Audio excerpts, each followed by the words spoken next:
Hey, Jeff. Hey, Eric. How are you? I'm pretty good. How are you? Doing well, thank you. It's Tuesday. That means another episode of A Waste of Time with It's The Real. Jeff, we are just 2 days. 2 days. 2 days from our headlining show at SOB's here in New York City, and our dream of selling out the building is so close to becoming a reality thanks to you guys.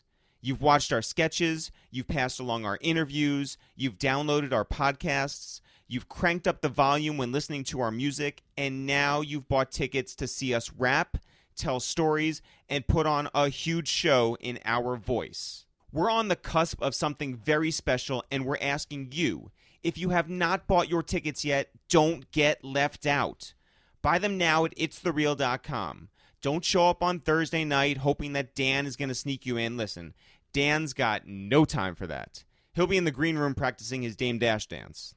Your Girls Tour, hosted by Combat Jack, DJ'd by Just Blaze, surprise guests hitting the stage, and of course, it's a night full of It's The Real. Let's make history together. Let's close out strong. We have just 2 days left. Let's sell out SOBs.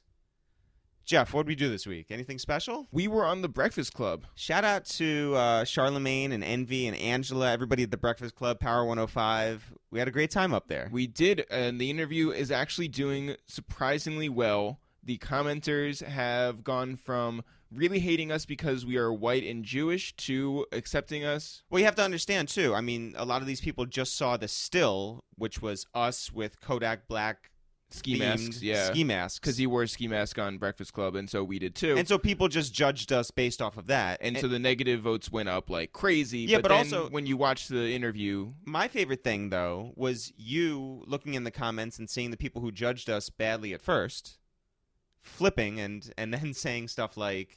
that they take back their dislike.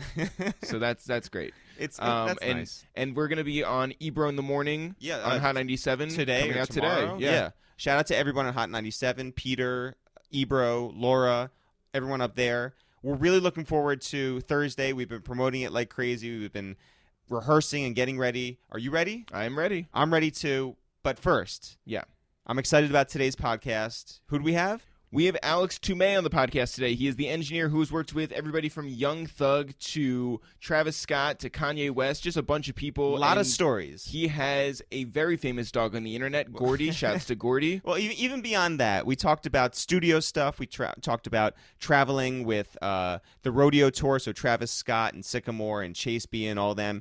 And we talked about being in the studio with all the Atlanta guys like Southside and Metro Boomin and TM88, and it's just a fun podcast. He's a fun personality. We're happy. We're happy he lives in New York now. Shout out to Alex. He's going to be at your girls' tour on Thursday. When do you want to get into this podcast? Right now.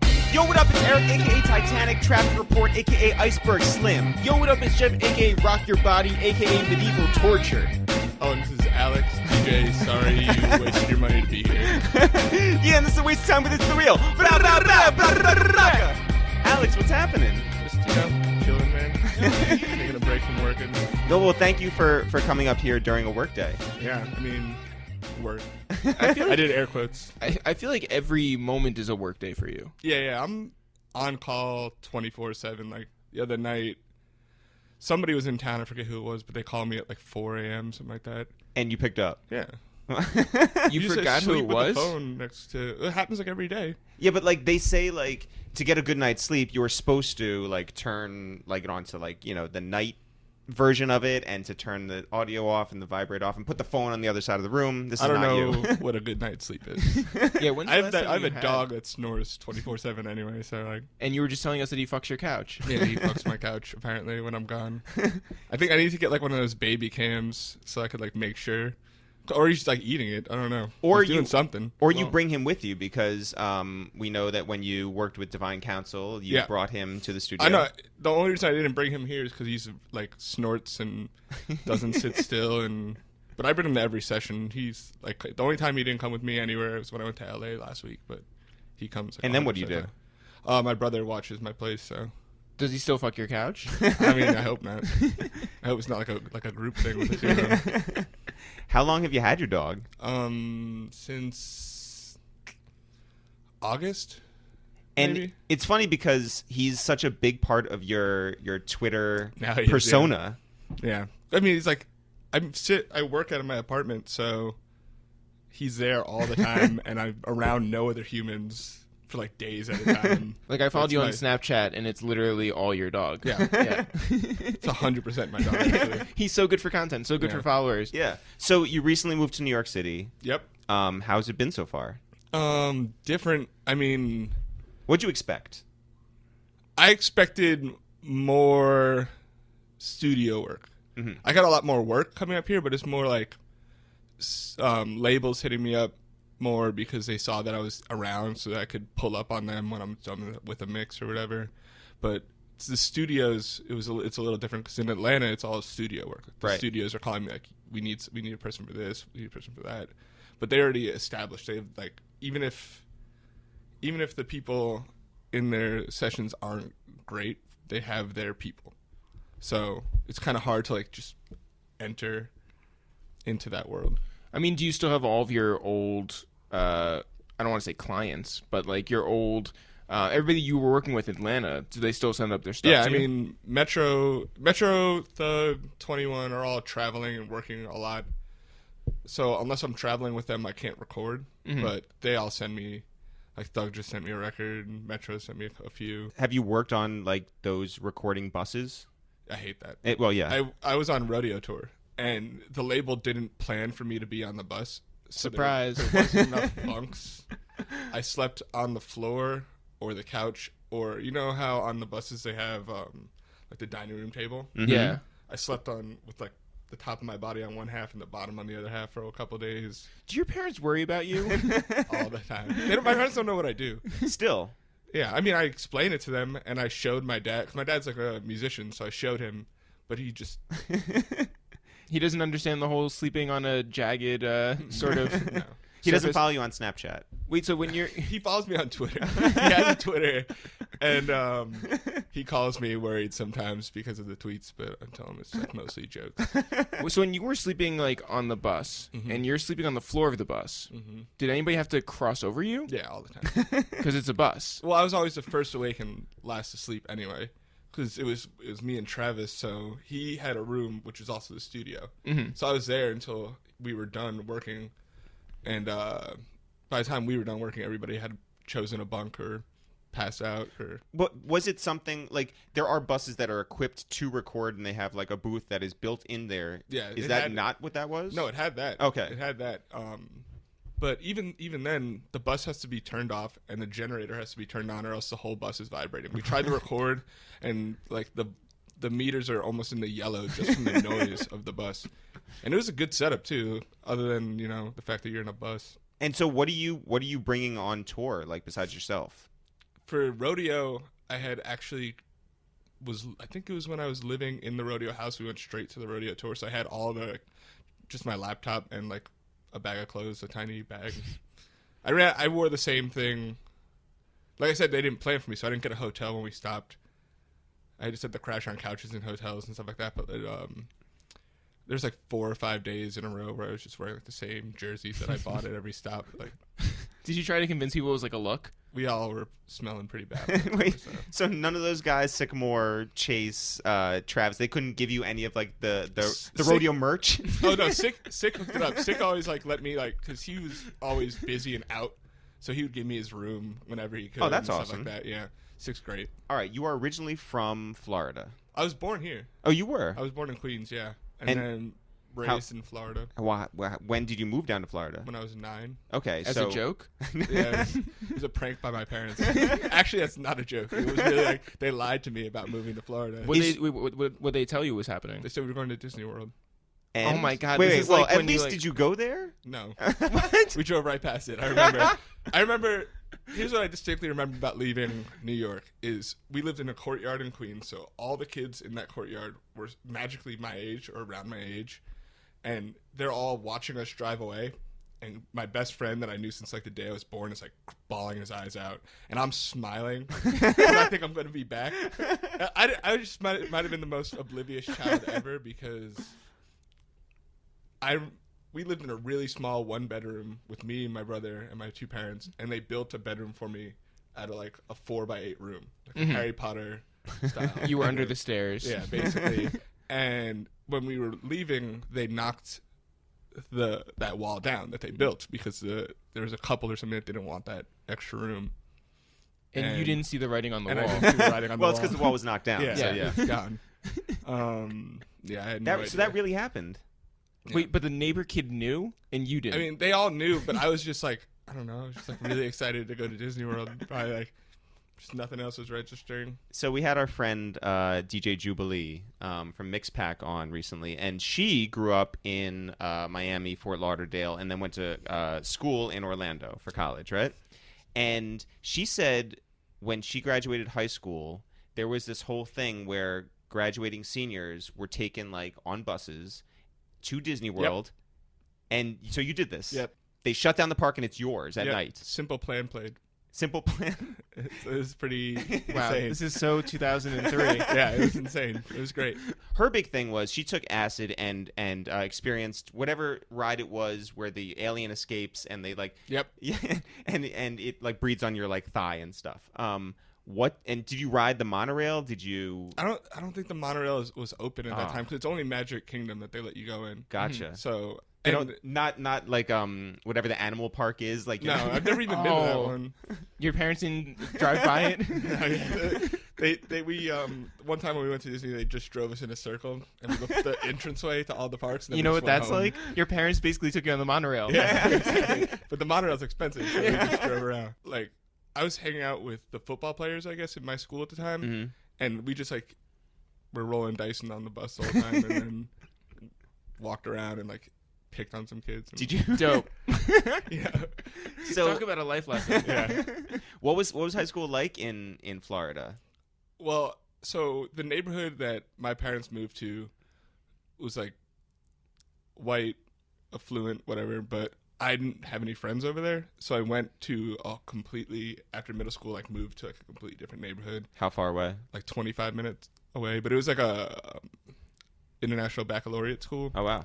So I did that, which I was the worst student in the history of that school. Wow, congratulations! I can tell that you were dumb because you didn't know you were moving. Yeah, no, I'm a fucking idiot. So I snuck my way into the smart kid classes and then failed. You failed because you were dumb, or because not because you were actually Lazy. dumb? I mean, I was like Yeah. a lazy high school kid. I did the whole. I was telling my buddy about this and he laughed at me. So, but I did the whole like what's it called? What's the movie where they like do like the makeover on the nerdy girl? Oh, she's all that. Yeah, I she's all that in myself. Like You put on glasses? no, I opposite of that. I in middle school I was like the nerdy band kid. I had like played sax and all that, and like drew anime pictures when nobody was around. And, Which, by the way, is cool now. yeah, it's dope. And I wish I Yeah. had just stuck with that. Yeah. I have an amazing job right now. Were you first chair? Yes. Okay, But good. but we were in like it was a really bad high school band. Oh, don't sell yourself short. It was bad. Yeah. Yeah. I remember we had like a recital, and out of like 40 of us, like 9 showed up. Well, What? And that's how I became first chair. Because I was the only chair. attendance, yeah. First and only chair.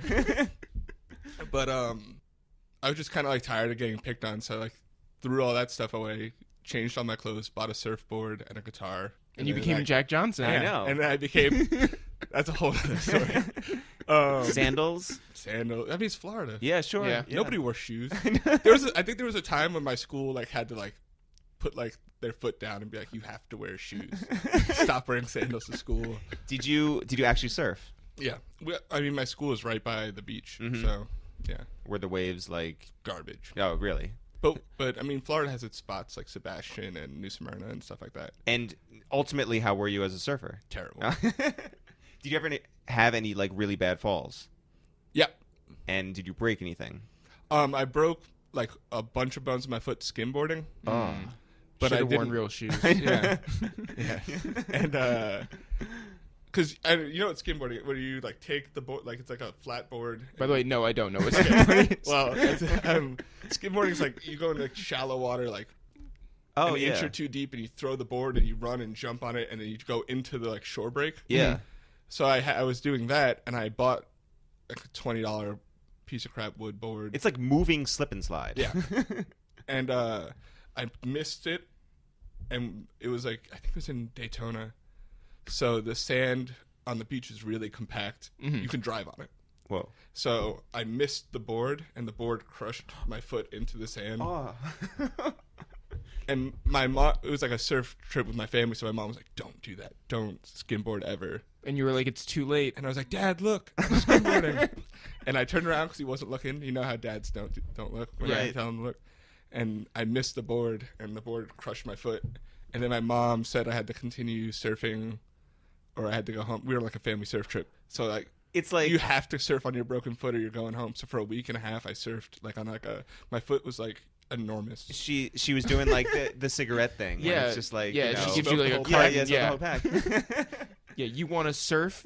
How long did you have surgery? Were you in a boot? I waited 4 weeks to go to the doctor, something like that. You were lazy. Wow. And, I mean, I get it from my parents apparently. I went and my foot. I couldn't wear a shoe. Obviously, my foot's like. Could you wear sandals? I had one shoe and one sandal on. That's a look. Wow. And so yeah, the whole summer I just kind of limped around. When you went to UF, were you a huge Gator football fan? Yep. How do you feel about Steve Spurrier overall? Because not only is he like the biggest like player ever and the biggest winningest coach ever, Yeah. but then he went obviously to the NFL and then back down to South Carolina, the hated Gamecocks. Yeah. I mean, so when I was there, we had what's his name? I forget what his last. I think it was Ron. Was the coach. Oh, the one who went to Illinois afterwards? Yeah, the one who went to Illinois. And then it was between Urban Meyer and Steve. Right. And everybody was like, we need Steve back. Because, like, Steve had the only championship, so we need him. Right. And he went to the Gamecocks, and we got Urban Meyer, and everybody was super skeptical. But the second Urban Meyer came in, we started winning. Right. So, I mean, it wasn't any, like, bad blood thought. Because, I mean, I wasn't a huge fan before I went, so I didn't have, like, the years of history. Like, my dad doesn't know how to throw a football. You can't play sports. But so it's just like sports weren't in my family like that. Surfing was. Yeah. No, that's neither. And how many national championships did you win when you went to Full Sail? Exactly 0. No, they were talking about like having like an intramural football thing. Mm-hmm. really, I don't know if you've ever seen the campus at Full Sail, but most I of the assumed people, it was on a boat. most of the people that go there in like the gaming community, because it's a lot of gaming Programming game design and- programs and stuff like that. So it is on a boat. Yeah, might as well be. every semester at sea. And so it's like 99% dudes who have been showered in like. Have an Asian fetish. Yeah. Were you the 1%? Yeah, I showered a lot, but also like me and my friends just didn't hang out at the school that much. We just were trying to get in and get out. Right. But yeah, it's a weird school. So when you went there, when you made the switch to go to Full Sail, Yeah. did you know that your focus would be in engineering? I mean, I knew I was going to do audio engineering, but I didn't think I was going to do music. Mm-hmm. I didn't want to do music. I didn't want to do something I like because I love music so much, and it's all I ever like talked about ever. And I didn't want to hate it. I didn't want to end up hating music. So I went there trying to work in game design for audio or for movies. Whoa. For like Foleying and... yeah, like Foley and sound design and all that. And did you take those courses? Yeah. Whoa. How far did you work on any like student films? Did you? I did, like Unreal Engine. You know how they have like for game design. They have like a basic level in there that when you first download it, and I designed all the sounds for that and like the music and all that. And I did a couple of like movie trailers and redid. And I think there's a reel online, honestly. Whoa. Somewhere from way back in the day. And I had my teacher, Tom Todia, he set me up with the people at Sony. And we had talked about like me coming in and interning, which is like, I don't know if you know, like games make so much money. So much more than movies and like music specifically. Yeah. Like they just throw money at like anything. So like their internships are like $40 an hour, 30 hours a week, and you probably have a job at the end of it, and you get a crazy bonus every time a game drops, and like you only do 2 games a year, and you really only work like 3 months out of the year. And why did you not do that? Is it because you It's wanted to just stay all- up for 48 hours straight and sleep on the floor of a bus? Yeah, I was like, shit, it's just too cushy for me. No, it just fell through. I like put all my eggs in that basket. Oh, and was like, man. I'm gonna do this. I'm gonna move to San Francisco or San Diego. There's like the 2 locations, and it just never worked out. They just stopped responding to my emails. I was talking to like their CFO or something, like somebody hella high on the food chain, and he just like stopped responding. That's Dick. such Yeah. a bummer. I think I still have his business card that I got because he came to the school to speak Oh, as like motivation. yeah. You should email him now. Yeah, I want you, because you were hanging out with the football team and bullying people. Why don't you give his name up right now? So that everybody I wish I can- remembered it. Oh. Damn, that's a real burn. I know. Can't remember your name. Wait, what's the best Foley solution that you can think of? I mean, the notorious one is like the hammer with the watermelon for like brain splatter and stuff like that. But I mean, what happened when we were in school is the audio libraries got so big. How big was it? Thank you. So this is over. Yeah, happy you came over. Yeah, I gotta go. No, but there's like 150,000 sounds that they just had for the students. So all that Foley stuff, we did it, and then we were like, oh, our recordings just don't sound as good as the stuff that's free and available. Right. Right. It's sort of like, why even bother teaching kids math when they can just use a calculator? Right. You know? Math is Yeah. so dumb. Yeah. Math is so dumb. Shout out to the Florida Public Yeah. Education. That was actually a banner in my high school. What I just said? Yeah, it said math is dumb. Yeah. So were you playing music back then as well? Yeah. I've played guitar since I was 15. I played piano since I was like 5, but I've always been terrible at that. Never really practiced. When did you put the saxophone down? When I was 14. Okay. It was 2 years. I was good. Yeah. If you handed me a saxophone, I wouldn't know what to do with it. You know? So you're playing guitar. What kind of bands were you in? Like prog rock, experimental. Like, Were Wow. you in Yes? I know. Yeah. No, it was just in shitty garage bands. Did you It was wait? a lot like me. It was a lot of like, and then we had like me and my brother who he plays drums. We just did this Black Keys-esque thing. It was just the 2 of us. Yeah. Did you actually play in garages? Yeah. Yeah. In Florida, that's all there is garages and lawns. So when I was in high school, I played in a garage band, but we mostly played in basements, right? Mhm. Or like practiced in basements or whatever. But our friend Brian, who was the lead singer, we went over to his parents' place because it was usually at my place or at like 2 of the other guys in the band's places. But one time we went to Brian's and we actually played in his garage. And it was freezing cold outside, and the garage is a garage, like a concrete slab on the floor, and paint cans and whatever else in the garage. And we're in there, and so we plug all our shit in, and so I set up the drums, and Brian, for whatever reason, we figured out later, every time he touched the microphone, he got zapped because nothing was grounded. Yeah. Did that ever happen to you, or did anything fun happen in the garage, or ridiculous? No. Were your It's neighbors Florida. understanding? My neighbor, I mean, nobody's home in the middle of the day. They're all just, at their jobs, and they come home at 5. And then they go into their houses and never come out. It's the suburbs, man. I think I talked to my neighbors Twice. ever. I've talked to my across the hall neighbor in my new apartment more than I talked to my neighbors in Florida. Wow. In my What'd you tell your entire new life. neighbor? Just apologize for my friends. We were leaving the house wasted one night the first time we met her, and my friend talked to her for way too long. You're playing in bands, you're doing Foley design, and you see a path towards engineering, not so much in music. When does that take a turn towards music? So I moved to Atlanta because I was visiting the girl I was dating at the time, and she's telling me how good the scene is in Atlanta and how I should work there in music, and I was just kind of not trying to work in music. But I looked up all the television studios and sound and all that because there's a lot of them there. So there's this studio, why can't I remember the name now? Whatever. There's a studio that does a bunch of sound design for television. I walked into the front door. I called them up ahead, and I walked up to the front door, just knocked it, and met the manager and sat with her for 2 hours, and then just waited until an internship opened. I said I'd just wait until an internship opened. She was like, you just have one. And so I just started working there. Atlanta's the next full day. of possibilities. Yeah, really. Well, I always tell everybody with internships, it's just, if you apply online, you're just waiting for them to get to your email when they're open. Right. Right. But if you just go in person, you skip the entire line. because you're there and you're a face and they know you now, and they're going to think of you as a person and not a resume or anything like that. So if you're looking for an intern, can people stop by your new apartment here in New York City? Stop by my studio. No, give out your home address. Yeah, I can't do that because your neighbor will be annoyed. Yeah, because my neighbors. I'll tell you all about that after this. Because I have some really interesting neighbors. Oh man! But you walk into the studio, get an internship right away. Yeah, and I just never left. Well, I left to go get my stuff, but I just lived on her. I lived in her apartment for like a month, and then I got a place in Atlanta where I lived for the next 6 years. And, really?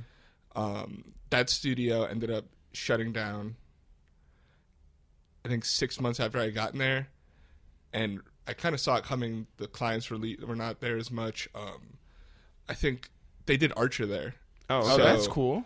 And the dude who's mixing Archer moved to a different studio, I think he built a big studio in his home, so he didn't need it. Mm-hmm. And he was taking the biggest room there. And when he left, I went and got an internship with Ben Allen. And wait, when you were in that other studio that was doing Archer and everybody's leaving, yeah, did you see the writing on the wall then? Oh, that's an amazing story actually, because they didn't tell me. I mean, I saw the writing on the wall, but I was still showing up every day, and there was less and less going on. And one day I showed up and all the lights are off, which is usually the managers are going to flip some of the lights on and I'll flip the rest of them on, clean the whole studio, like set up every mic, test everything, all that. I think it had 11 rooms total. It was a big operation. Yeah. And I went in and I set everything up, and I'm there from 9 a.m. or 8 a.m. to 11:30, something like that, and nobody comes in. I'm just waiting for people to show up. It's an issue. And so you finally leave, and there's a little boy crying. And you're just like, wait a minute. Just like a tumbleweed just rolling by. But, so did you think to yourself, like, there goes my opportunity here in Atlanta? Yeah. I did hear your Red Bull interview where you talk about just 2 hours of my life. No, it was amazing. And I thought you were great, but I wanted to know, so you did one Craigslist job where you were a dealer at, right, for poker? An underground poker game. Yeah. In Gainesville, when I was going to UF, my job was, like, I ran a game with a whole bunch of friends, and we created this whole, like, underground ring of, like, 7 days a week. There was a different game in every house, and it started off as, like, $10 a night, and then it got to, like, thousands of dollars. Holy cow. And, like, 20,000 on the table and stuff like that. Whoa. Are you a good poker player? I was. Whoa. That's how I paid for, like, I bought my first car that way. Did your parents know? Yeah. They hated it. Because, like, I mean, at first I wasn't good, so they saw, like, my bank account at first, and they're like, what the fuck are you doing? But then I got good, and, like, I mean, there was a time when I, like, I dropped out of school the first time because I was considering going, like, professional with it. Whoa. And the kid that I shadowed for my first day of high school is, like, the winningest, or one of the winningest poker players there is. Really? And I guess he's the winningest Jeopardy person there is, Alex Jacob. Whoa. Like, so shouts to him. Yeah. So I was like, look, he did it. I mean, he's clearly way smarter than me. Well, Florida. Well, so yeah. He's on World Series of Poker and all that. He has, like, 2 bracelets or something like that. Does he? I don't know what that means. It's when you win, you get a okay, bracelet. Gotcha. Does he, like, wear, like, sunglasses when he plays? Or I think so. He has, like, a big Jew fro. Well, you know, that's Alex Jacob. Yeah. I feel like I went to middle school with him. I was working 2 internships and doing that poker job at the same time.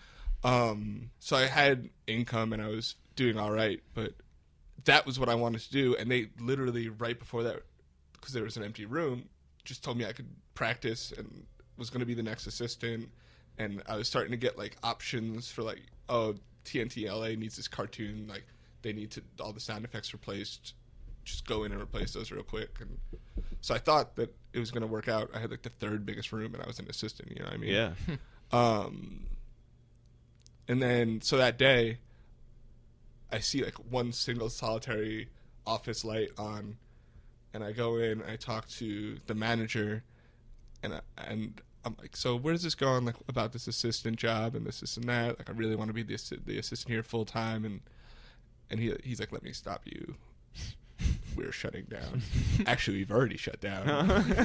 Why are you here? He He told me that if he saw me earlier, he would have told me to go home earlier. Damn. And then I just like left that day. Damn. At 11:30 after spending like 3 hours cleaning the entire studio. Oh. And so, okay, so you move on from there. Yep. Because you're forced to. Yeah. Well, yeah. And can you? I remember in your Red Bull interview, you talked about your next situation and what you did to keep your job there, right? With Ben. Mm-hmm. I mean, that was just like a crazy situation from the get-go because we started and it was 24 hours twice a week, basically. It started It's like you're a doctor. Or like a firefighter. Yeah. Except you're just getting people lunch and dinner. Which I guess they could die if you didn't like enough times. This is true. It's very true. So it's the same. Yeah. It's exactly the same. But it started off as 10 By the way, to thank 10. you for your service. Yeah. A lot of songs that would never happen if CeeLo didn't get his lunch. Actually, that's true. Might not happen. First of all, did you see CeeLo's new his costume? What he wore to the Grammys? Yeah, when he dressed up as an Oscar to the Grammys. Yeah, amazing. Yeah, it was awesome. Honestly, I don't, like people hated on it. I was like, well, I said he looked like an angry Ferrero Rocher. yeah, that's accurate. You know, you got to reinvent yourself sometimes. Sometimes you just got to like turn into a Bond villain. Yeah. Wait, so we heard the craziest story about CeeLo recording, actually, which is that he records while lying down, and you have to move the mic like basically into his mouth. I never saw that. Okay. But, you know, maybe that's happened before. But the studio that we were in, it was kind of smaller. His room didn't really have a couch for that. Mm-hmm. So maybe it was just a space issue. A space issue, and he would have if he could have. Mm-hmm. But 24 hours a day. That's what it ended up. It started off as 10 to 10, and I'd be in and out, and then go do the poker thing, and then wake up at 8 and go do the other job. And then it turned into like 24 hours, and I would wake up and then I wouldn't go to sleep, and I would just go to the other job, and then I would sleep in between. When it's early on, like in that getting to be 24-hour process, what are the worst hours? Like 1 a.m. to 3 a.m. are the worst because that's when you actually start to get tired. Yeah. 'Cause after that, you just kind of zone out, and you're just alive, just sitting there watching music getting made. But that when you start to get tired, and you're just like, I want to go the fuck home. And your client's asking for froyo or something like that. You got to drive 35 minutes to go to like find the only froyo place that's open at 2 a.m. On zero sleep. On zero sleep. How much do you love watching movies on mute in the studio? I watch a lot of sports on mute, Mm-hmm. which is if I can, Mm-hmm. because it's a lot better that way. Yeah. But there's this one story about the one time I went to Ye's house in L.A. where he put 2 movies on mute, and then Thug had never seen them before and was asking about them, so I basically narrated There Will Be Blood and American Psycho for Thug. And I was like, oh, so here he's about to kill this dude. Yeah. But you don't know if it's real or not. What's the milkshake line? Yeah. I still. I would drink your milkshake. Yeah. Oh yeah, he's talking about milkshakes now. Yeah. You're working these crazy hours. You're working in not rap music yet, but how would you describe it? I mean, I was doing indie, like pop and indie rock, and then between CeeLo and Bangladesh in the other room, there's like the funk, pop, and rap world. Right. So occasionally. So if you divide those two, and you're saying like this alternative pop rock stuff, and then you have like more funk, hip hop stuff on the other side, where's the crossover in terms of like engineering and in what they need and in how things work? Well, that like with when Bangladesh first started to come in more and more, because he ended up buying the space from CeeLo, and we were renting from CeeLo, and then so there's this. That's when it really flipped to the 24-hour schedule, and they brought in all their own stuff to wire up, and that was really the hardest part, was trying to figure out how to wire up as an intern this whole new setup. He had, I don't know if you know anything about like the speakers and shit like that, but he had these giant PA speakers, these giant KV PAs on the production desk, pointed at him with the huge subwoofer that comes with them behind him. So he's maybe 4 feet from these huge, and then we had his whole setup wired into the other setup, like because the patch cables were on the other side of the production desk, so we just patched them in from the front to the back, and then got him a whole new like monitor setup and like a mixer, and so he just went in from that and his MPC, because he's always on like an MPC 2000 into Pro Tools rig, which is in the front, and that was the hardest part. Other than that, like with him, there wasn't a lot of drum miking or anything else. It's just a vocal mic. But when you're an intern or assistant with like rock, it's a lot about miking and testing and showing up at 6 a.m. and making sure everything's working, because if one mic's not working or if one thing's not working in the chain, you have to suss the whole thing out start to finish.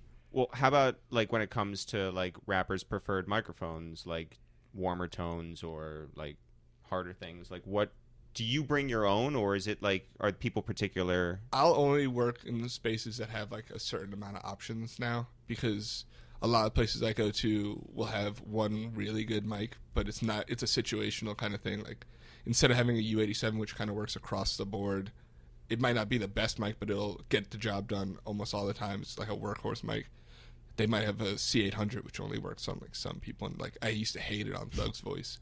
Like, he used to love it because it's an expensive mic and it looks dope. And it really it's crisp right away and it sounds a certain way right away. But it really left me wanting to be able to do more to his voice than I was able to do. So a lot of studios, I'll go in and they'll be like, "This is our mic," and I was like, "This is terrible." And that happened a lot on the road, which is why I started to mix on my headphones and laptop and all that, because all the studios were different. They all sounded different. They all had this equipment that I wasn't really fond of. So I'd record on their equipment and immediately just take it off that computer and put it on my laptop and like 1/8 inch into their system and do it that way. So talk about the first time that you did meet Thug. First time I met him, I didn't meet him, I guess. First time I met him, I was starting to work on more paid sessions, but I had been working the whole summer with Metro and Southside and Spins and Sunny and TM and all them. Oh, wait. Yeah, real quick, before we get to that, you had a situation where it was a big space, right? And those guys would just have their little setups in the big space, right? Yeah. And it was going at all hours, and you were the guy. Yeah, I was the only person. I mean, I had 5 interns at a time, I think, something like that. 5 interns a week. So they were always in the studio, too, and they helped a lot. But as far as, like, wiring stuff up and being able to problem solve and any of the tech issues, they really couldn't do that. So I was just around all the time. And every producer had their own fold-out table that we set up for them with, like, Sonny really brought his whole PC with him every time, with this huge, like, 27-inch, 30-inch screen or whatever, his tower, his interface. Who's carrying all that in? He would back in the day, and then, we would help. So we have a rotating cast of doormen downstairs in our building, and one of them is the son of or I guess a couple of them are the sons of the super, right? Okay. The youngest of those sons, he lives, in the other building, and he will bring out his giant monitor, his CPU, and everything, and play games while he sits at the front desk. But he takes, reels the whole thing out, sets the thing up on the front desk, and will play like Sunny Digital would, Produce. Yeah, I guess we all have a Sunny Digital in our lives. Yours is Sunny Digital. Ours is our doorman's son. Yeah, pretty much the exact same, I guess. So there'd be the one table for Sunny, then the one for Spins, and the one for Metro, and then we'd have a little switcher for all 3 of the setups, and they would just go back and forth, producing and like collaborating, and then an artist would come in, and I'd like squeeze my way through and sit in between like the 3 tables at the desk and just record on whatever they had and send it back to them. And that's unbelievable. Is that an intimidating situation for you? No. I mean, that's like, DJing was intimidating. Right. Engineering, I'm like never worried, except for like I was in a session and like Andre 3000 walked in. Now I'm nervous. Or like Busta Rhymes was in a session one time. Like, I'm nervous as fuck, like, because they've seen it all. You know what I mean? They know exactly, and they know engineering as well as I do. They might not be able to do it, but they know it. They know when I'm fucking up. Right. So like if I'm fucking up, they're like, Why don't you try this? My engineer used to do that, and that's nerve-wracking. So how much of it for you is just being ahead of whatever they're going to say? It used to be a lot more, and I always tell everybody that's just starting out is you should have a template that gives you every possible option and test every possible option. When I first started, my first paid engineering session was just a production session with Kenneth Whalum. And he just wanted to bring in a keyboard and his laptop and his Logic rig and wire into our speakers so we could hear it. But I, knowing he's like a amazing sax player and could play every type of instrument, I set up a drum set fully mic'd. I set up a vocal booth. I set up a booth for him to like play sax if he wanted to.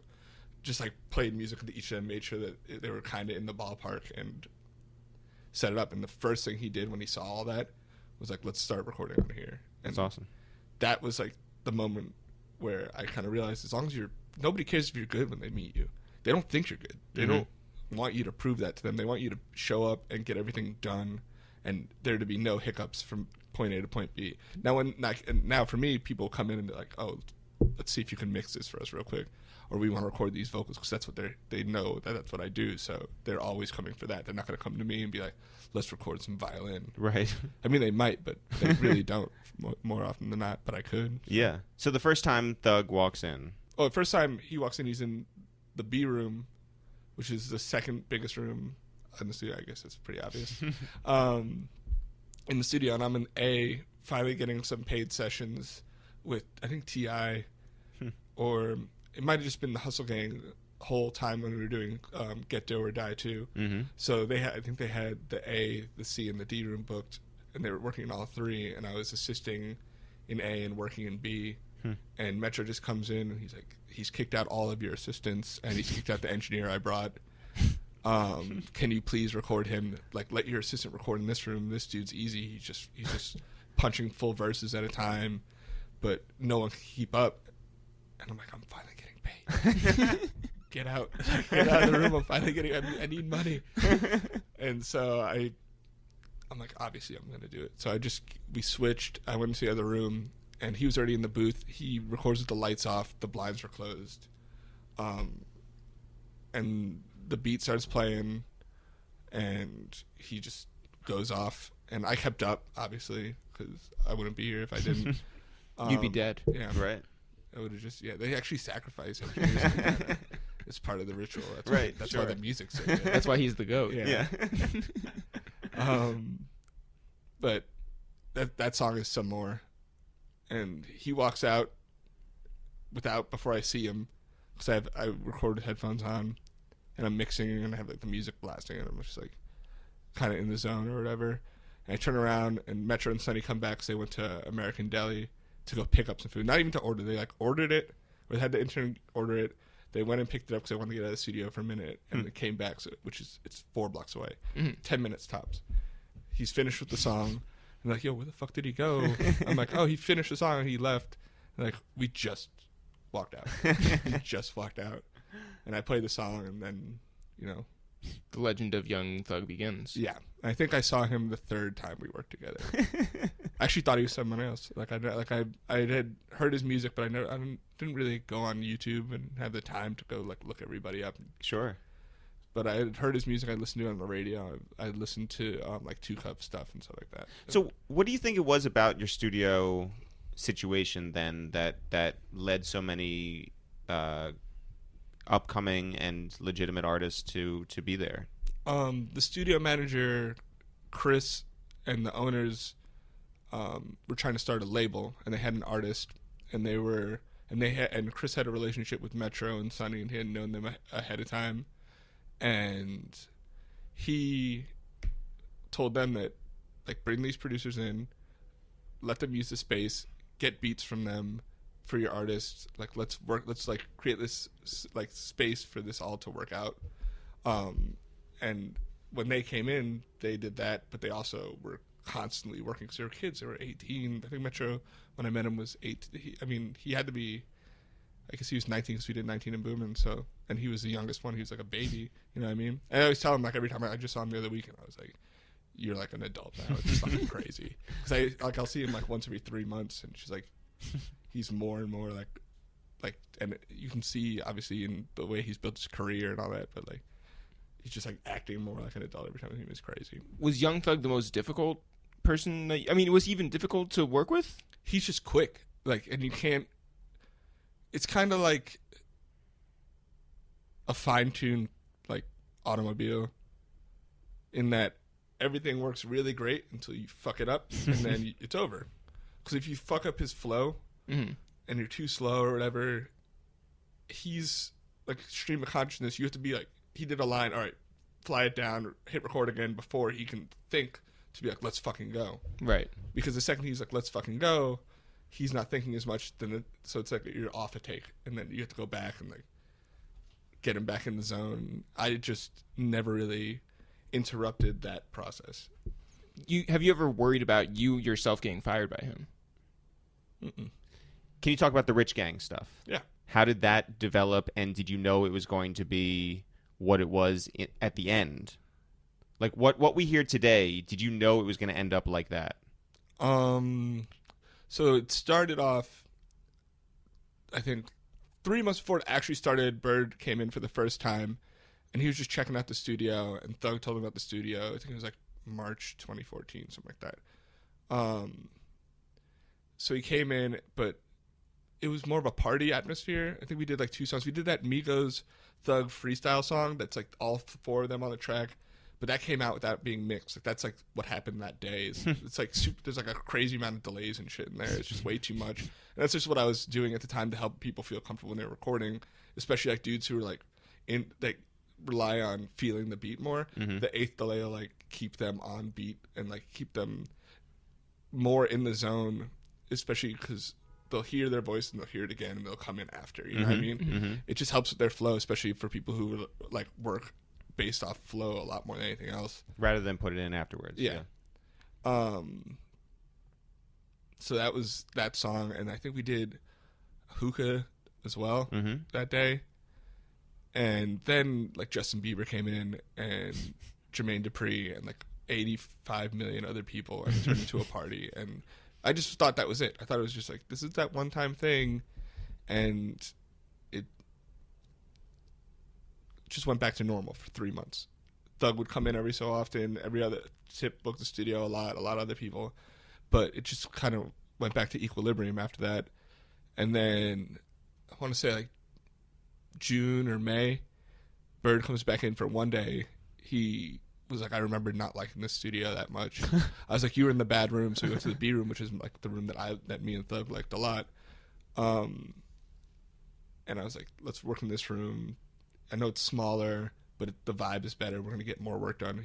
I was like, you can hang in the other room, whatever. Me and Thug did one song, and I played it for him, and and I think it was 2-3 a.m. at the time, and he had me call the studio manager and have her come up to the studio. And he asked her if he could book all 4 rooms for 90 days straight. And she was like, oh, absolutely. Yeah. Yes. Sorry, Justin Bieber. Yeah. So after that, it was just full on. I think the first week we did 75 songs, just me and Thug. And Quan had the other room with Justin, Childs, the other engineer. And the 2 of us did all the Rich Gang stuff. Hey guys, just wanted to take a little break from the conversation to remind you that this Thursday, we're headlining SOBs here in New York City, and the time to get your tickets is right now. Even though it's going to be unseasonably warm. What'd you say, Jeff? It was going to be 70 degrees and sunny. 70 in February. Don't get left out in the cold.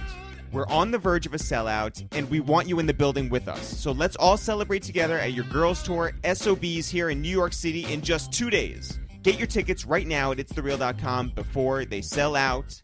Back to Alex Tumay. So it was planned to be those guys together. It wasn't like Quan was doing his own thing and Thug was doing his own thing. No, the plan was the 2 of them, and then we brought in more, like there's Pee Wee Longley's on there a little bit. There's a few other artists, but they came in more towards the end, and Thug and Quan had already done, few hundred songs. And at what point how did it happen that Birdman would do all of those? Yeah, like the ad-libs Rich Gang. Yeah. Rich Girl. I didn't do. I mean, his engineer did those additions afterwards when we were printing them all down. Because I added him in a few songs, but he was always like more, and I was like, I don't want. But I mean, I get it because they definitely like branded the whole project. And you needed him, Yeah. Especially because he was doing mostly ad libs and he did a couple of verses, but he did mostly like just talk shit on in the background, which is like some of my favorite parts, especially on like some of the leaks and the shit that came out. But like freestyle, he's talking in the background the whole time, and it makes the whole track so much better. How easy is it to have a conversation with Birdman? He's nice. He's like one of the nicest people I ever worked with. He was like, because I was working so many hours, I would show up. I was running the studio. I wasn't just the engineer. I always used to tell them that. I'm like, I don't show up at 7 p.m. when you show up. I show up at 11 a.m. and I sit there and I get the studio ready and I talk to the interns and like whatever other sessions are going on in the day, or I'm mixing for you or whatever it is.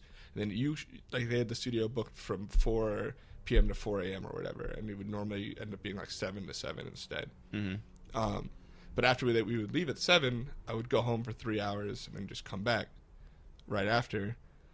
And so one session, I just couldn't stay up anymore, and I hit play on the song, and I just put my head down and fell asleep. And I remember because some dude like hit me, somebody in the background, somebody was like, "Yo, wake up!" And Bird was like, "Let him sleep. He's fucking tired." And I woke up and I was like, "Thanks, man." I just, like, fell back. I hit play on another song. I fell back asleep, and I woke up the next morning like at the studio and just like got back to work. But My God, I got some sleep. That was awesome. What artists prefer to record during the day? Because like we know some. Bun B is like, I'm an adult. I have a wife to go home to. I'd like to record during business hours. Right. Nicki Minaj is the same sure. thing. Do you find any that are like, hey, I want to show up at 10 a.m. and get started? Not from Atlanta. That's not an Atlanta thing. Because Atlanta, a lot of like, I mean, it's an intertwined culture. Like the clubs and the strip clubs and the nightlife is part of the rap culture. And so they'll start at 7, go until 1, go to the club, come back at 3 or 4, tell me how the song played at the club, and then keep working. Do you ever go to the strip club and all those places? Or, because, I mean, having listened to the first hour of this podcast, you know, you're always working. So, like, do you ever find time to hang out with everybody outside of the studio? Or do you even have desire to? Well, when it comes to like the strip clubs and stuff like that, when they would go, I would go to the clubs sometimes, but a lot of times it's not my scene. I don't have. Everybody's got so much money to throw. I don't got all that money. Like it's just not. It doesn't feel good to be like the only guy not making it rain. Right. I got like $8 of change in my pocket. Yeah, but that's put it into a get it down small to enough. pennies, Yeah. Well, it's more impactful at least. Yeah. Like, they're gonna notice it. Literally Yeah. impact. Yeah. But and then a lot of times what I would do instead is I would be like, oh no, I'm gonna sit here and work, and I know they'd be gone for 2 hours, so I would just go to the bar with my friends. I would just meet my friends at the bar for like an hour, And that's where you make it rain with your $8 Yeah, and 67 cents. Yeah. When does American Deli close? That's what. Yeah. Yeah. American. You want, is that an actual answer? Yeah. 8 p.m. 8 or 10, depending on the American Deli. What is the most instantaneous hit that they've gone out with to the club and been like, oh well, this is it? Danny Glover. Danny Glover was the most instantaneous moment ever in my career. It was just me and Thug in the room. He was working with Metro.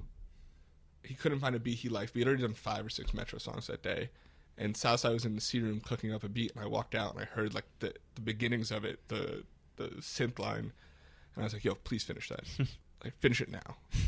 And he's like, why? I'm like, Thug wants a beat, and I don't want to be sitting here without any beats. And it wasn't at the time when I was bringing beats to him, you know, and calling like Southside Metro and be like, yo, can you just send me a pack, please? And I'll just go through them.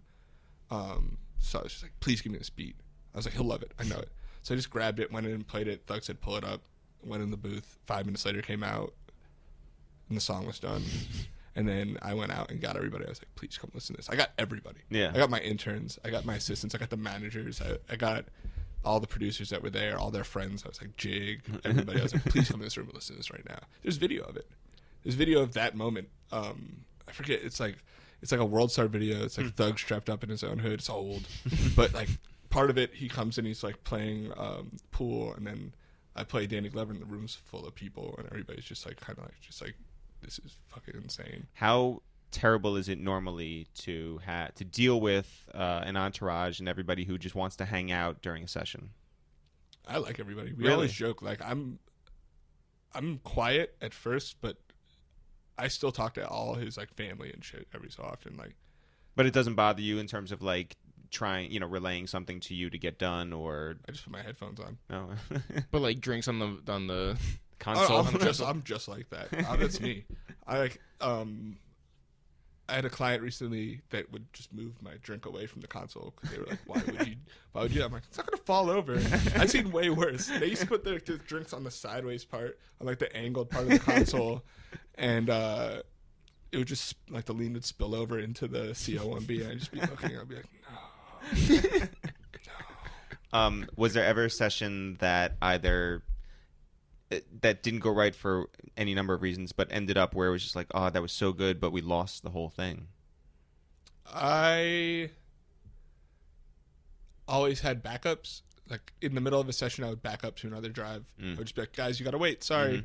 And they'd get mad, but I always, because one time I lost half a song. Oh. We redid it because it was just the hook or something like that. And so we knew.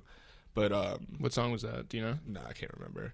But the computer crashed, and even though I had hit save, I think the drive was maxed out or something like that, and then it crashed because obviously the drive's maxed out and you can't spin and hold all that information at the same time. So it just like everything went down, and I was like, so I just moved it to the desktop, did finish the song, and then like had my intern go get another drive and start it over. So you've been to Kanye's house. What other houses have you been to? I think French Montana's. No, we went to Sean Kingston's house on rodeo tour. Was he a good host? Yeah, he had a nice house. He has a nice studio in his house. It's really dope. That was in L.A. Who else? I can't really remember right now. Does anyone want to record? Weekend. We went to the Weekend's place in Toronto. Wow.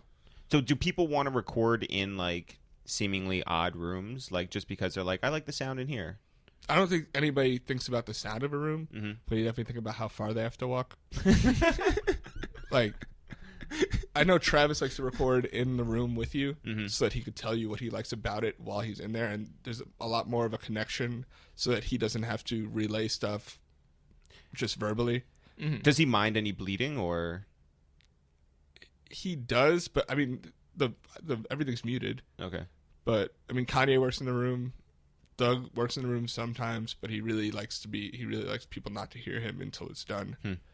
Who else? Quan worked in the room a few times, but didn't really like it. We set up like a mic where he could sit down. So I think it was like 7 a.m. We were all exhausted, so we just set it up in the room so he could like just finish a song. I forget what song that was. I know it made the tape, so I should know it. And no situations where it's been like. When Kanye and them went down to Mexico and they had like the doors open to the sand and just set up a microphone right there. Yeah.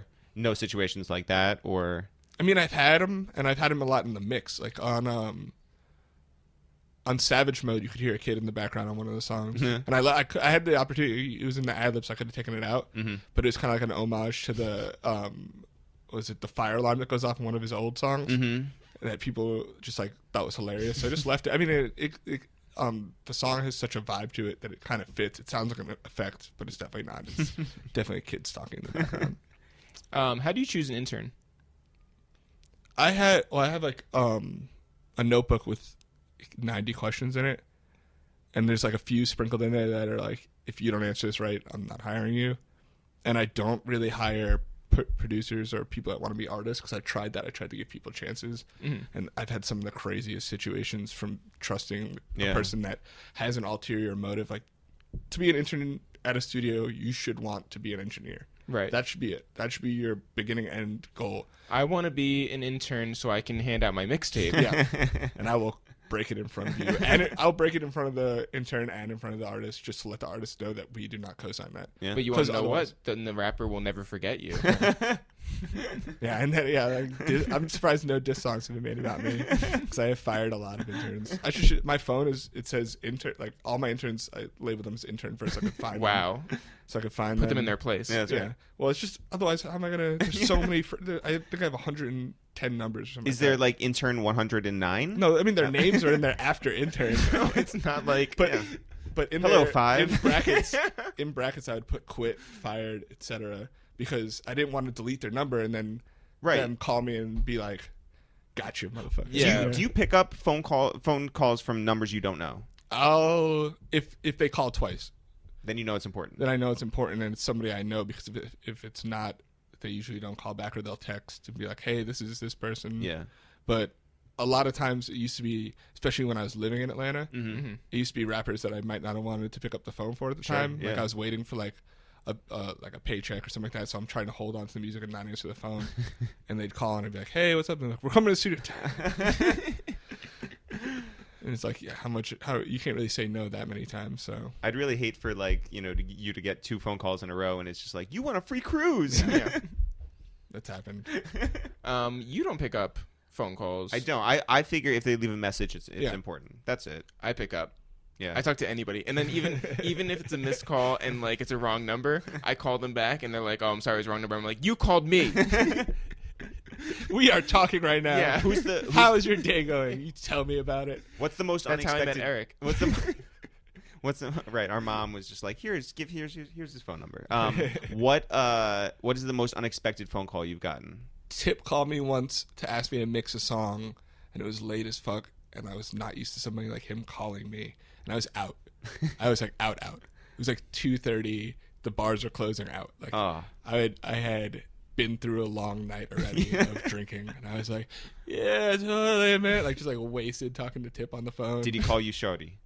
No, he did lecture me once though, that was like About what? So. I'm an asshole, so it's my fault. But like, he was in a session, and I was helping him out, and the engineer had showed up, and he was talking about like how I did a good job or whatever. I was like, "Cool, thank you." And I thought he had stopped talking to me. 'Cause why would you continue to talk to me? There's like a room full of people and like all his homies and shit. And I was like, "All right, he's done talking to me. I'm just gonna go back." And I'm like working, and I'm kind of not paying attention. I look at my phone, and he looks at me, and he's like, "Yo, I'm talking to you right now." He like continued what he was saying, and I just thought it was over, so I just kind of zoned out and went back into my little like engineer nerd zone. And he went in on me,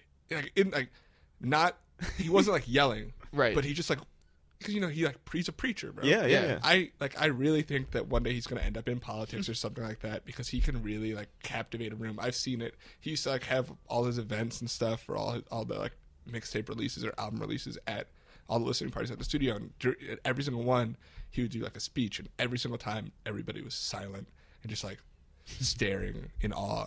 My favorite story of yours, which you might have told on the Red Bull thing, I'm not sure.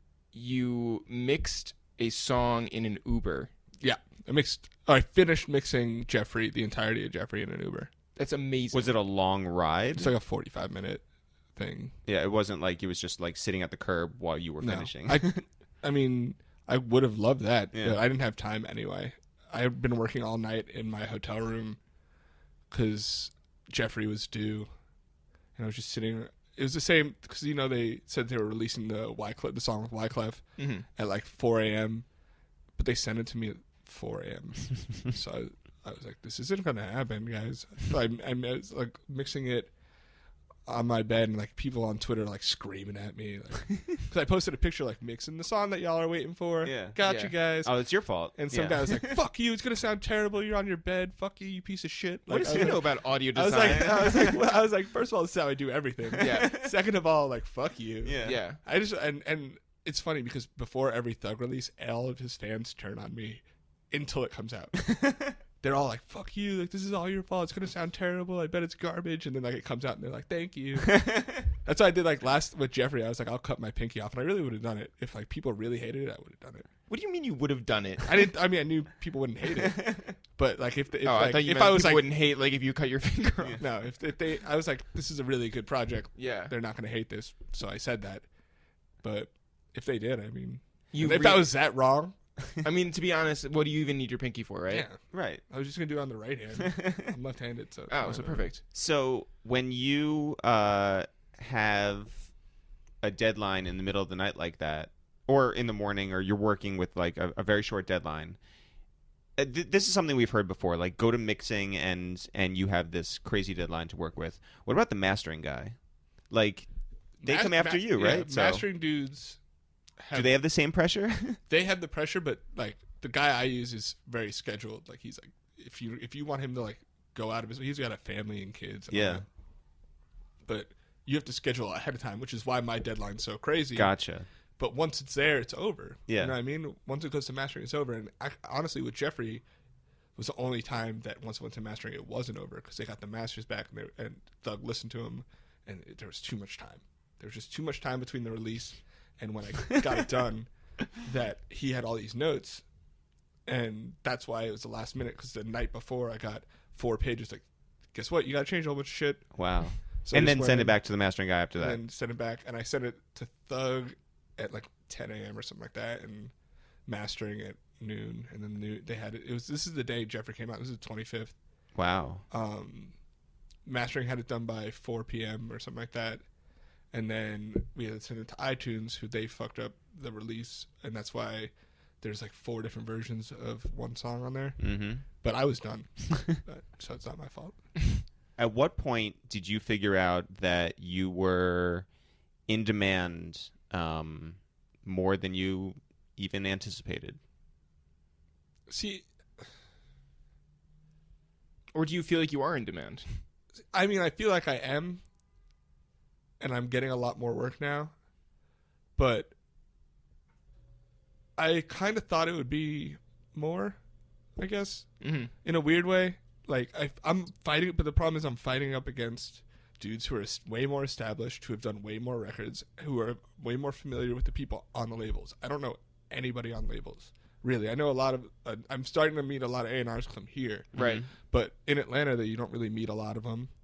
And I'm way more on the artist side of it than I am on the business side. Yeah. And I really don't know a lot of those people. So my name doesn't come up right away for a lot of people unless they are younger and on the internet and they see like my presence. But a lot of the older dudes in like the labels, they don't give a shit about me. Well, just wait 30 years. Yeah. I'm just gonna, I'll be 50 and deaf. And Yeah, but well, it wasn't. But it wasn't like being flown somewhere, or it wasn't like being recognized in some certain way for your work. I just started getting flown places recently. I got flown to LA for some meetings, for some production stuff potentially, which I think I might be doing. I hope, because it'd be a good step forward because I can produce and I have done that. Is that for the new Star Wars? I wish. It'd be amazing. I'd quit. You guys never hear me. Quit. Delete all my social networks. Just live at whatever. Was it Star Wars Celebration or whatever? I just live at that. Is that at Disneyland? Yeah. It's like their Comic-Con. Yeah.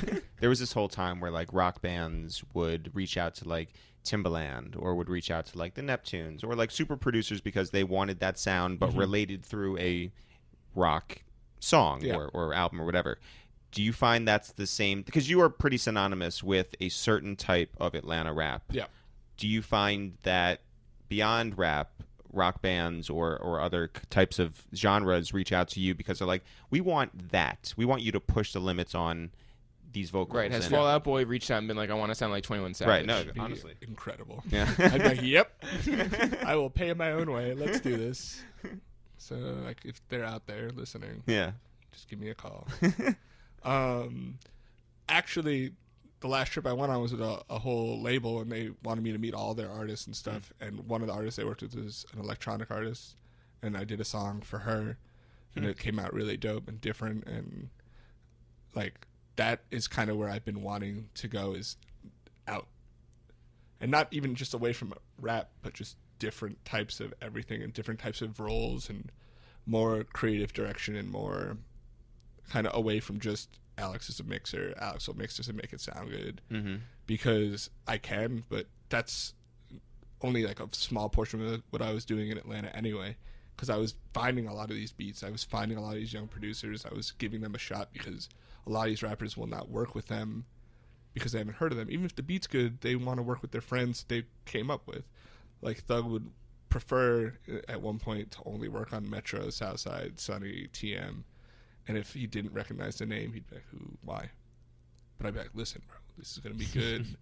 This is dope. Like Goose and Isaac and Ricky and a lot of dudes that have a lot more, and Wheezy that have a lot more of a role now. You have to, cosigns are so important in Atlanta.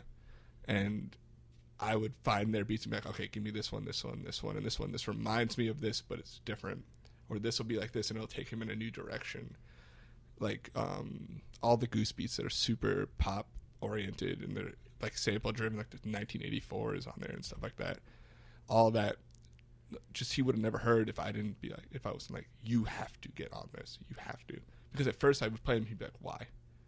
And I'm trying to impose that on like the people I work with is like, I did like that happened because of me, right? Mm-hmm. So I don't want to be, and I don't like saying that in a meeting because one thing I noticed is people who claim a lot in the industry are over exaggerating. Yeah. So I'm always kind of like pull back. I'm like, I could do that, I guess, you know, and that doesn't work. So I've started to be more.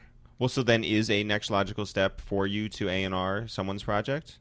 I think that's hopefully, yes. Hopefully I want to executive produce and put a project together and produce and be part of like the sonic creation more than even just A&Ring, which is, I want to like do both, I guess. And then still record and mix and master. Yeah. So you're coming for Sycamore's job. We get it. Sycamore's my idol, man. Like, he gave me so many chances back in the day too, because he vouched for me a lot, because when I was started on rodeo and stuff, I was supposed to mix it originally, and he would like be like, "This is the next Rick Rubin." That's what you tell people. Wow. Yeah. And I didn't have a reputation, but he met me working on. Did you have a beard? Yeah, I actually looked hella raggedy when we were. You were on the next rodeo. Rick Rubin. Yeah, that's all it took. Yeah. Yeah, they were like, "Oh yeah, you look like you haven't been outside in years." But I met him working on the Little Durk album, Remember Me, and I was bringing beats. I was sitting in the room all the time. We were talking a lot, and he's like, "Oh, you have a lot of good ideas." And then he saw that I did Days Before Rodeo. I was like, "You have to come in on this project. You have to." And so I was pegged to mix it, but obviously Mike Dean accepts. Yeah, fuck me. I would do the same thing. I saw that when you moved to New York, you didn't raise your rates from Atlanta. No. I mean, I raised my recording rates because I don't want to record that much. And also, like, my recording rates were not sustainable. I might as well just have kept my car and been an Uber driver. But my mixing rates are exactly the same.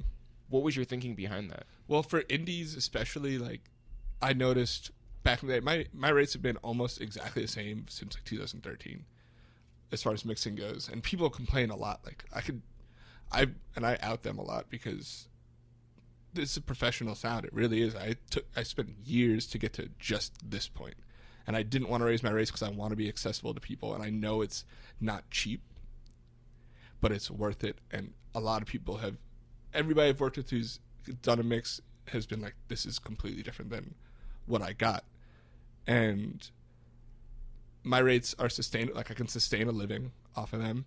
And I'm not trying to be rich. I'm not trying to, I mean, it would be great to be rich, but like. You want to be in Rich Gang? Yeah. I do. I want to change. Actually, like, if I end up doing the tour part 2 or whatever that's coming out,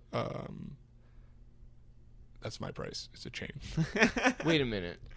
Is tour 2 coming out? Well, it's Rich Gang 2. No. But I'm saying, like. Are all parties involved? I think it's just Thug and Bird. I've only heard what everybody else has heard. I was supposed to talk to Thug the other day, but he's overseas, so it's like hard to get it like a handle on it. But I don't know. I think that was about something else anyway. What were your thoughts when you saw the Young Thug video that did not exactly go as planned? For Wyclef. Right. So that day apparently is the day that his Instagram got hacked. Right. And you hacked his Instagram. And it was all my fault. No, and because I was talking to him like the day before, and he was in a good mood and stuff, and that would send me. I wouldn't do shit either. If that happened to me, fuck that. I wouldn't have done anything. I would have been like, there wouldn't have been enough money in the world to get me to do anything. I would have just been mad. And he was way more composed than I was, because I would have been like death threatening the internet. Yeah, just like, you're all gonna die. I'm gonna cut off my pinky. Yeah, that's right. Exactly. So I mean, I understand his point of view, but I also understand like they made what they could from it, and it turned out dope. What I don't understand is that like the director just kept lambasting Thug online for weeks. I was like, you got famous off of it, and like it came out dope. You did a really great job. Everybody's calling you now, I'm sure. Right. Yeah. Like, just let it go. Yeah. It turned out that's who it turned out amazingly for, and I was like, I was gonna say something online, but I guess I just said it now. So, but I mean, like he did a great job. Yeah. He did a great job. I just don't understand. It just kind of like seemed like petty to an extent that, I mean, you made your money. You got a lot of publicity for it. It's probably one of the more important videos that have come out in a really long time. Like, it's awesome. Yeah. So chill. Yeah. Yeah, relax. You said that you get a lot of phone calls from rappers at weird hours. Yeah. Do you also get Facetimes from rappers at weird hours? That's all they do. By phone calls, I mean Facetimes. Yeah. Which I find Facetime so intrusive. I hate Facetime. Because first of all, my entire life is a disaster. I don't really show my house or my apartment to anybody. Because like it's always like I'll clean it, and then 5 minutes later it'll just be like crap. Everywhere. But that's your dog's fault. Yeah, he's just fucking He's the fucking couch, the couch and destroying my clothes, and destroying your life. Yeah. But yeah, my shoes. I got a FaceTime at like 9 o'clock on a Sunday morning, and I was just like, why? Like that's just rude. Well, like I'll be in bed sometimes or out, and like if it's a FaceTime, I'll normally like let it ring, let it go, and then FaceTime right back. Outside, I always have headphones with me, so I can do that. I mean, we heard from someone who said that she only FaceTimes because it's just an easy like app. She's not even like looking at the phone. It's just sort of like they look out and about, and they don't. A lot of times with Metro, because he FaceTimes me the most, it's work stuff. Mm-hmm. He has my template. He works off my system so that he can send me stuff easier, and that I could troubleshoot easier. So like he was in French Montana's house in LA working on like a project or something like that recently, and FaceTime me, and I literally just like wired the whole thing. Like I just ran him through like wiring and every troubleshooting aspect. Like we're downloading firmware updates, all that stuff like over FaceTime. That's the best part of FaceTime. Yeah. Like, you know. But sometimes I'm in bed and I'm just like I can't pick up right now. Like get up, get dressed. Go to the living room, turn my lights on like I wasn't fucking asleep, and then FaceTime him back and be like, "Yo, what's up, man? How's it going? I'm definitely awake." Right, you're FaceTiming with Metro and French Montana. We FaceTime with like our mom when she's just like, "Why doesn't my email show up?" My parents FaceTime me for Valentine's Day, and I was like, "Don't you guys fucking love each other? What are you doing, man? Why are you calling me?" Like me and my brother hang out yesterday because we're both alone, and they FaceTime me, and they're like, "Hey, what are you doing?" First of all, it was late. So, like, I'm like, what if I had someone? Like, what little faith do you have in me? Well, that you facing me at 10 p.m. on Valentine's Day? What were you trying to catch me doing? Or how little do you believe in me? Or and they were like, oh, Alex, you know why. Yeah. Did they need help troubleshooting? Like, no, they just wanted to see Gordy is what they wanted. Well, like, sure. show us your dog. Yeah. Oh, hey, grandson. They call him their grandson, which also hurts. Your dog is acclimating himself to New York City. Did you have a dog growing up? Yeah. At one point during my middle school, we went to go visit my family in Missouri, and my cousins had dogs, and my mom and her sister are like the exact same person. Mm-hmm. So my whole time growing up, my parents like, no dogs, never a dog. And my cousin got these Shih Tzus, and Mom was like, we're going to get one. So we got one, but it liked me a lot more than it liked my brother. And my brother got real fucking sad. Oh. He was like a young at the time, and he was 8 or something like that. So my mom was like, all right, we'll get another one. They found one that they could adopt. So we bought mine for like $150 whatever dollars. Yeah. Because it's Missouri, and they just have animals. They have animals in space. And then they adopted this other one. And we went from 0 dogs to 2 dogs. Yeah. And then a year later, they had 5 puppies. So we kept 2 of them. So we went from 0 dogs to 4 dogs. And then, so my parents for the last like 15 years have had like these 4. Oh my God. Shih Tzus.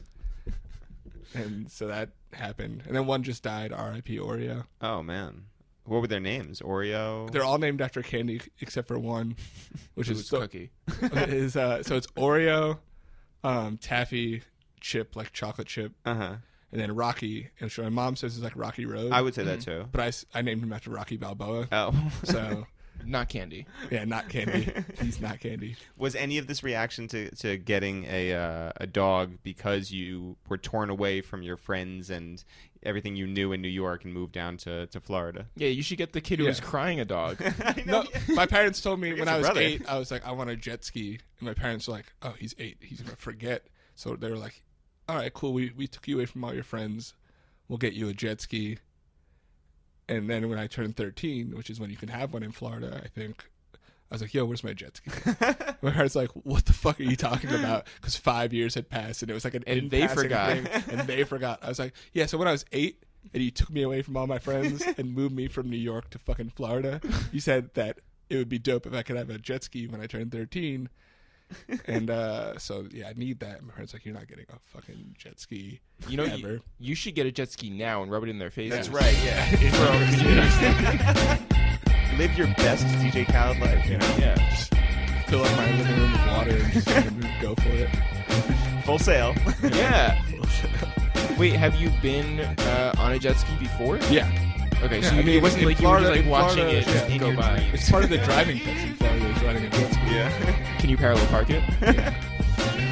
Well, like, you know how everybody dies in Florida on jet skis. Like, it's like a 1 in 3 people that die from jet skis. Or from like, you know, alligators Yeah, or it's- like Or jet old skis. age.